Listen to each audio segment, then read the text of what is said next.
I self Shashikant Chaurasia, math learning sector में आपका स्वागत है। आज हम एक नई टॉपिक सीखेंगे और उस टॉपिक का नाम है पीरियाडिक फंक्शन।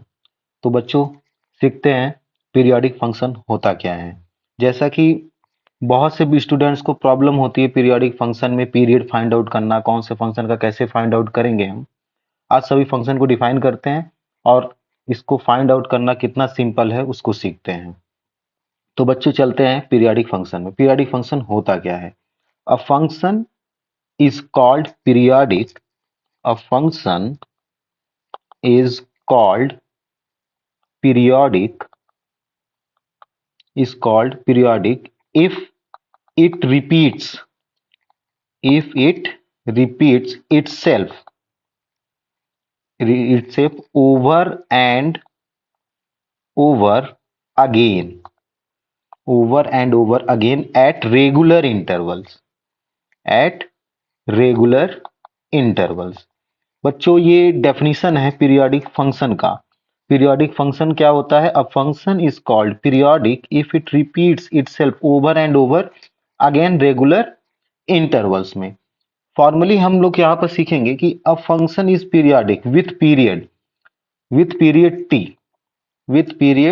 टी, जहां पर टी हमेशा ग्रेटर देन जीरो होगा। कहने का मतलब हम बोल सकते हैं कि टी को हमेशा किस में लेना है? पॉजिटिव में लेना है। कहने का मतलब किसी फंक्शन के थ्रू हम इसको डिफाइन कर सकते हैं, f of x plus t is equals to f x for all x.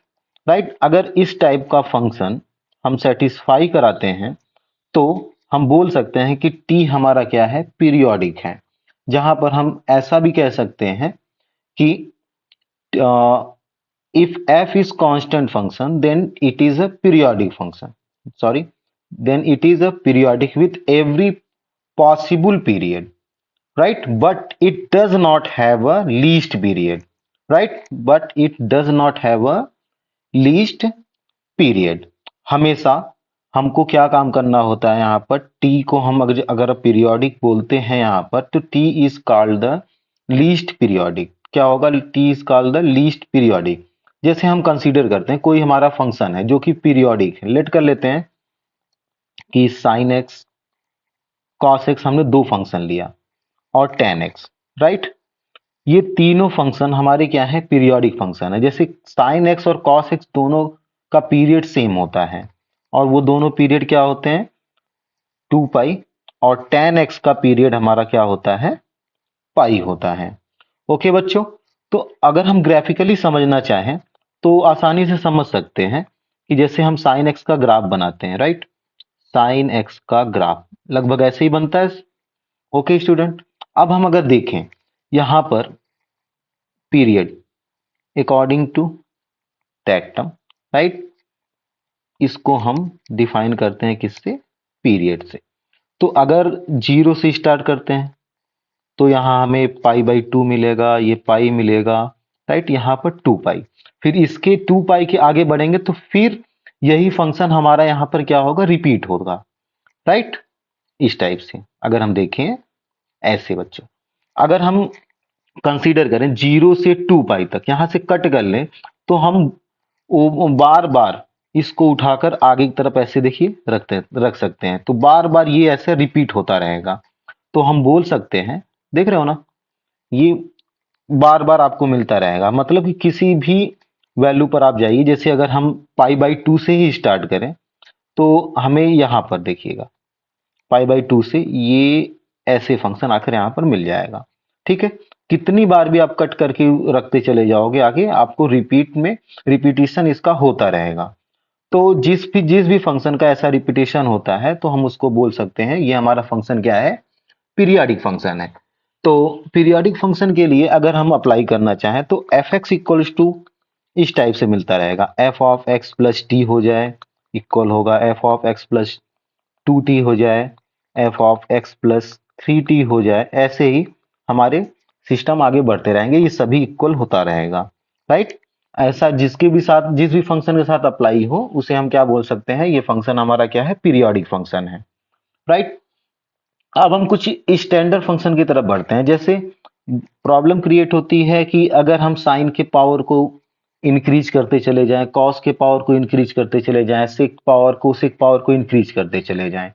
कहने का मतलब कि हम यहाँ पर रख देते हैं sine power n x, cos power n x, sec power n x, right, cosec power n x. अब देखिएगा इन सभी के पीरियड्स क्या क्या हो सकते हैं। अगर n, if n is even, इन सभी फंक्शन के साथ इफ एन इज इवन, तब हम यहां पर बोल सकते हैं कि हमारा पीरियड क्या होगा, पाई हो जाएगा। इफ एन इज ऑड, अगर एन हमारा ऑड हो गया तो ऑड के लिए हम इसका पीरियड कितना बताएंगे, 2 पाई। ऐसे ही टेन के लिए थोड़ा सा डिफरेंट होता है, टेन पावर एन एक्स और कॉट पावर एन एक्स के लिए, राइट, हमेशा पाई होगा।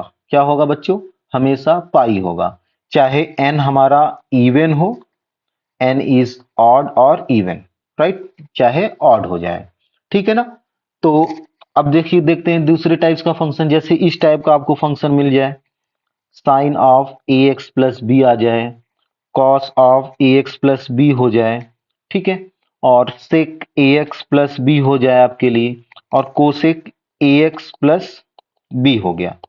ऐसे टाइप के फंक्शन का पीरियड क्या होगा, हमेशा याद रखिएगा बच्चों, ये शॉर्ट ट्रिक रहेगा आपके लिए, 2 पाई बाई ए। क्या होगा, 2 पाई बाई ए। ओके, अब हम अगर tan of a x plus b के लिए रखें और cot of a x plus b के लिए रखते हैं, राइट, हमेशा इसके लिए आपको इसका पीरियड मिलेगा पाई बाई ए। क्या मिलेगा बच्चों, पाई बाई ए। अब चलते हैं हम लोग एब्सोल्यूट वैल्यू की तरफ।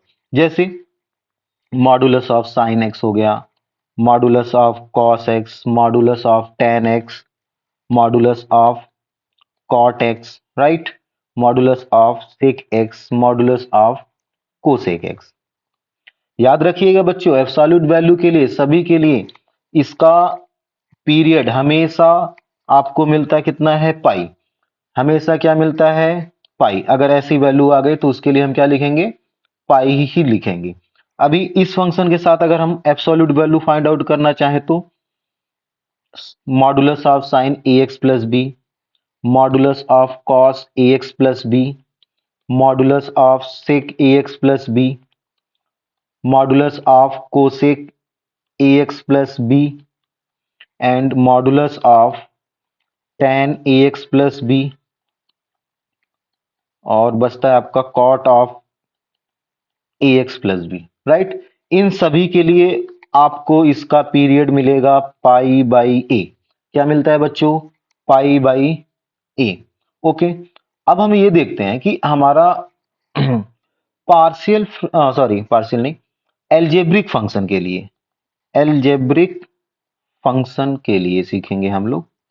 तो याद रखिएगा एल्जेब्रिक फंक्शन जैसे अपने को मिलता है कितना, under root x, x square, x cube plus 5 and etcetera, right. इन सभी के लिए एल्जेब्रिक फंक्शन के लिए पीरियड डज नॉट एग्जिस्ट होता है। क्या होता है, period does not exist, period does not exist. Okay बच्चों, अब हमने कुछ फंक्शन सीख लिया, जैसे इसका शॉर्ट ट्रिक सीख लिया, राइट। शॉर्ट ट्रिक में हम लोगों ने क्या क्या सीखा, जैसे sine power n, cos power n, sec power n, cosec power n के लिए एन इज अगर इवन है तो इसके लिए पाई, एन इज ऑड के लिए 2 पाई। इस टाइप से टेन पावर एन का हमने sign a x plus B इस टाइप के एब्सोल्यूट वैल्यू के लिए हम लोगों ने सीख लिया, राइट। अब हम चलते हैं कुछ एग्जाम्पल्स पे, कुछ एग्जाम्पल पे वर्क करेंगे, देखते हैं कि कैसे हम लोग इसको फाइंड आउट करेंगे, राइट। जैसे कि मैं कोई क्वेश्चन कंसिडर कर लेता हूं, जैसे हमें क्या करना है, कॉस ऑफ 7x प्लस 5 का पीरियड फाइंड आउट करना है, right. Cos of 7x plus 5 का पीरियड फाइंड आउट करना है। तो इसके लिए अभी बच्चों हमने ये सीखा था ना कि जैसे cos a x plus b है, इसका पीरियड क्या होता है, 2 पाई बाई ए होता है। क्या होता है, 2 पाई बाई ए। तो इसके लिए हम आसानी से निकाल सकते हैं, कंपेयर करा देते हैं। यहाँ पर cos of a x plus b से कंपेयर कराएंगे तो हमको ए की वैल्यू जरूरत पड़ेगी। यहाँ पर ए इक्वल टू कितना है, 7 है। तो इसका पीरियड हम आसानी से बता सकते हैं कि नहीं, इसका पीरियड कितना हो जाएगा, 2 पाई बाई 7। देखो बच्चों कितना सिंपल है। इसी प्रकार अगर हम एक दूसरे एग्जाम्पल को कंसीडर करते हैं। जैसे आपको इस टाइप का मिल गया sine theta minus under root 3 cos theta. Okay, इसका अगर हमको पीरियड बताना हो तो इसका पीरियड भी हम आसानी से बता सकते हैं। तो इसमें हम अप्लाई करते हैं, क्या अप्लाई करेंगे, जैसे कोफिशिएंट कंसीडर करेंगे ना, तो 1 का स्क्वायर प्लस अंडर रूट 3 का स्क्वायर, स्क्वायर रूट इसका फाइंड आउट करते हैं तो हमें मिलता है कितना, under root of 1 plus 3 equals to under root 4, this is 2। तो हम क्या काम करते हैं, 2 से मल्टीप्लाई और डिवाइड कर देंगे। जब इस फंक्शन में 2 से मल्टीप्लाई और डिवाइड करेंगे तो हमें कितना मिलेगा, 1/2 sine theta minus under root 3/2 cos theta. Okay, तो हम इसे लिख सकते हैं कि 2 साइन थीटा माइनस पाई/3। अगर हम साइन ए माइनस बी के फॉर्मूले में इसको अगर हम ब्रेक करते हैं तो अपने को क्या मिलेगा, 1/2 sine theta minus under root 3/2 cos theta. Okay, अब अभी हम यहाँ पर इसका फॉर्मूला अप्लाई करें, sine a x plus b है ना, इसका पीरियड 2 पाई/ए होता है। तो अगर हम कंपेयर कराएं तो हमें ए इक्वल्स टू 1 मिल जाएगा। तो इसका पीरियड कितना हो जाएगा बच्चों, 2 पाई/1। इसका मतलब sine theta minus under root 3 cos theta का पीरियड कितना मिलेगा आपको, 2 पाई। इसी प्रकार से हम कोई भी क्वेश्चन कंसीडर करके उसका सॉल्यूशन, मतलब कि उसका पीरियड फाइंड आउट कर सकते हैं, बहुत इजी होता है। ठीक है बच्चों, तो आज पीरियोडिक फंक्शन में इतना ही सीखिएगा। इतना सीखने के बाद कोई भी डाउट हो तो आप मुझे कमेंट सेशन में बता सकते हैं। तब आज के लिए थैंक यू बच्चों, पीरियोडिक फंक्शन अच्छे से सीखिएगा।